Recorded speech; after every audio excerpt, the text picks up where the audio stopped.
Daily news സായന്ന വാർത്തകൾ നിങ്ങൾക്കായി അവതരിപ്പിക്കുന്നത് KSFE. ഹെങ്കോ റിസർച്ച് സെന്ററിലേക്ക് സ്വാഗതം. ഇത് പുള്ളിക്കാരന്റെ ഗിഫ്റ്റാ. 4 വാഷിൽ ഫെയ്ഡായി. ശരിക്കും സങ്കടമായി. നിങ്ങൾക്ക് വേണ്ടത് റെവല്യൂഷൻ ആണ്. പുതിയ ഹെൻകോ മാറ്റിക്. ഇതിന്റെ നാനോ ഫൈബർ ലോക്ക് ടെക്നോളജി ഇഴകളെ ലോക്ക് ചെയ്യുന്നു, തുണികളെ ഫേഡ് ആവാതെ സൂക്ഷിക്കുന്നു. പ്രൂഫ് മെഷീൻ ഫിൽറ്റർ നോക്കൂ. ഇനി ഇഴകളും പൊട്ടില്ല, സങ്കടവുമാവില്ല. ഹെൻകോ മാറ്റിക് വെറും വാഷ് അല്ല, കെയർ. നമസ്കാരം, ഞാൻ ഷാജി പത്മനാഭൻ. ഡെയിലി ന്യൂസിന്റെ സായാഹ്ന വാർത്തകളിലേക്ക് സ്വാഗതം. ഇന്ന് നവംബർ 15 ഞായറാഴ്ച. CAG വിവാദത്തിൽ സർക്കാരിനെതിരെ രാഷ്ട്രപതിക്കടക്കം പരാതി നൽകാൻ പ്രതിപക്ഷ നീക്കം. CAG റിപ്പോർട്ട് പരസ്യമാക്കിയത് ഗുരുതര ചട്ടലംഘനമാണെന്ന് പ്രതിപക്ഷവാദം. കിഫ്ബിക്കെതിരായ നീക്കത്തിൽ സർക്കാരും ശക്തമായ നടപടികളുമായി മുന്നോട്ടു പോകാനൊരുങ്ങുകയാണ്. CAGക്ക് വിശദമായ മറുപടി നൽകാനാണ് സർക്കാർ തീരുമാനം. കിഫ്ബി പദ്ധതികളിൽ അഴിമതി ആരോപിച്ച് BJP സംസ്ഥാന അധ്യക്ഷൻ K. സുരേന്ദ്രൻ.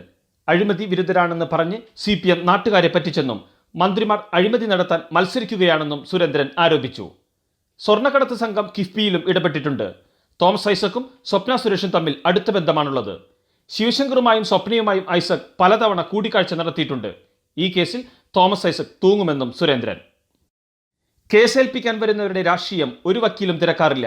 അങ്ങനെ ചെയ്യരുതെന്നാണ് പ്രൊഫഷണൽ എത്തിക്സ് എന്നും കോൺഗ്രസ് നേതാവ് മാത്യു കുഴൽനാടൻ. കിഫ്ബിക്കെതിരായി BJPക്കാർ നൽകിയ പരാതിയിൽ ഹൈക്കോടതിയിൽ ഹാജരാകുന്നത് മാത്യു കുഴൽനാടനാണെന്ന ധനമന്ത്രി തോമസ് ഐസക്കിന്റെ ആരോപണത്തിന് മറുപടി നൽകുകയായിരുന്നു മാത്യു കുഴൽനാടൻ. ഇടുക്കിയിലെ സീറ്റ് വിഭജനത്തെ ചൊല്ലി കോൺഗ്രസും കേരള കോൺഗ്രസ് ജോസഫ് വിഭാഗവും തമ്മിലുള്ള തർക്കം തുടരുന്നു.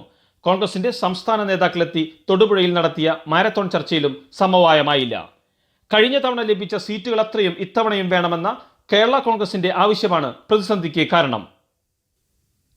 സീറ്റ് വിട്ടു നൽകില്ലെന്ന നിലപാടിൽ CPIയും കൂടുതൽ സീറ്റ് വേണമെന്ന നിലപാടിൽ കേരള കോൺഗ്രസും ഉറച്ചു നിൽക്കുന്നതോടെ കോട്ടയത്തെ LDF സീറ്റ് വിഭജനം കീറാമുട്ടിയായി.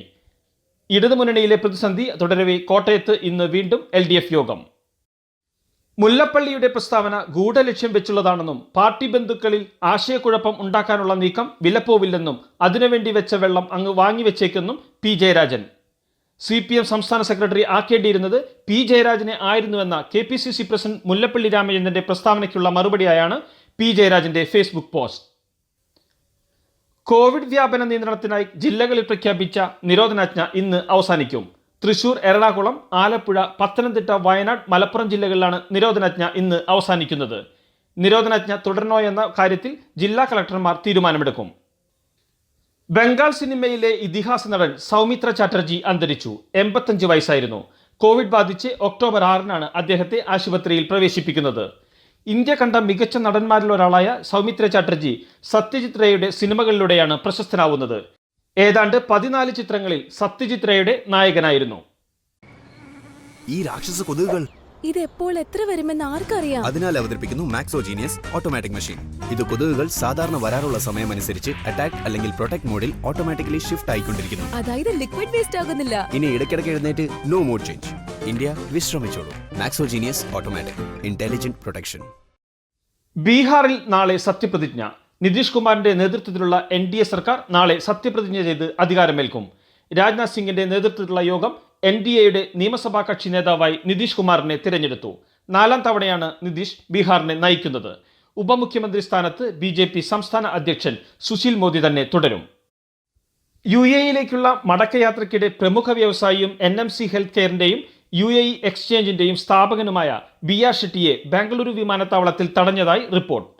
ഇന്ത്യയിൽ വിവിധ ബാങ്കുകളിൽ നിന്നെടുത്ത വായ്പ തിരിച്ചടയ്ക്കാത്തതിന് ഷെട്ടിക്കെതിരായി കേസുകൾ നിലനിൽക്കുന്നതിനാലാണ് ഇമിഗ്രേഷൻ വിഭാഗം അദ്ദേഹത്തെ UAEയിലേക്ക് യാത്ര ചെയ്യുന്നതിൽ നിന്ന് തടഞ്ഞതെന്നാണ് വിവരം. ദില്ലിയിൽ കോവിഡ് രോഗബാധ വീണ്ടും രൂക്ഷമായതോടെ സാഹചര്യം വിലയിരുത്താൻ ആഭ്യന്തരമന്ത്രി അമിത്ഷാ അടിയന്തര യോഗം വിളിച്ചു. രോഗവ്യാപനം രൂക്ഷമായ സാഹചര്യത്തിൽ കൂടുതൽ ചികിത്സാ കേന്ദ്രങ്ങൾ തുറക്കണമെന്ന് ദില്ലി സർക്കാർ കേന്ദ്രത്തോട് ആവശ്യപ്പെട്ടിരുന്നു.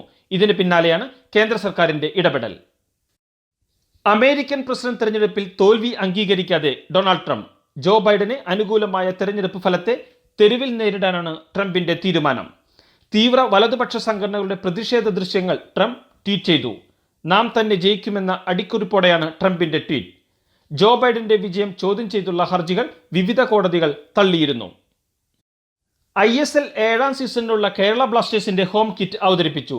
ഹ്രസ്വചിത്ര രൂപത്തിൽ പ്രസന്റേഷൻ വീഡിയോയിലൂടെയാണ് ബ്ലാസ്റ്റേഴ്സ് പുതിയ ജേഴ്സി പ്രകാശനം ചെയ്തത്. ഈ സീസണിലും പതിവ് മഞ്ഞയും നീലയും നിറത്തിൽ തന്നെയാണ് കേരള ബ്ലാസ്റ്റേഴ്സിന്റെ ഹോം കിറ്റ്. 2020 ക്രിക്കറ്റ് ഒളിമ്പിക്സ് മത്സര ഇനമാക്കണമെന്ന വാദത്തെ പിന്തുണച്ച് ഇന്ത്യൻ ക്രിക്കറ്റ് ടീം മുൻ ക്യാപ്റ്റൻ രാഹുൽ ദ്രാവിഡ് 75 രാജ്യങ്ങളിൽ 2020 ക്രിക്കറ്റ് കളിക്കുന്നുണ്ട്. ഇതുകൊണ്ട് തന്നെ 2020 ഒളിമ്പിക്സിൽ മത്സരം ഇനമാക്കാം. നിലവാരമുള്ള പിച്ചുകളും മറ്റ് അടിസ്ഥാന സൗകര്യങ്ങളും ഒരുക്കിയാൽ ആവേശകരമായ മത്സരങ്ങൾ ഉണ്ടാകും. യുവേഫ നേഷൻസ് ലീഗിൽ ഫ്രാൻസ് സെമിയിൽ. നിർണായക മത്സരത്തിൽ പോർച്ചുഗലിനെ ഏകപക്ഷീയമായ 1 ഗോളിന് ഫ്രാൻസ് തോൽപ്പിച്ചു. മറ്റൊരു മത്സരത്തിൽ സ്പെയിനിനെ സ്വിറ്റ്സർലാൻഡ് സമനിലയിൽ തളച്ചു. അതേസമയം സ്വീഡൻ ക്രൊയേഷ്യയെ 1-2 ഗോളിന് തോൽപ്പിച്ചു. മറ്റൊരു മത്സരത്തിൽ ജർമ്മനി യുക്രൈനെ തോൽപ്പിച്ചു. 1-3 ഗോളിനാണ് ജർമ്മനിയുടെ ജയം. ഇതോടുകൂടി ഡെയിലി ന്യൂസിന്റെ ഇന്നത്തെ സായാഹ്ന വാർത്തകൾ സമാപിക്കുന്നു. ഡെയിലി ന്യൂസിന് വേണ്ടി വാർത്തകൾ വായിച്ചത് Shaji Padmanabhan. The daily news .in വാർത്തകൾ വിരൽ തുമ്പിൽ.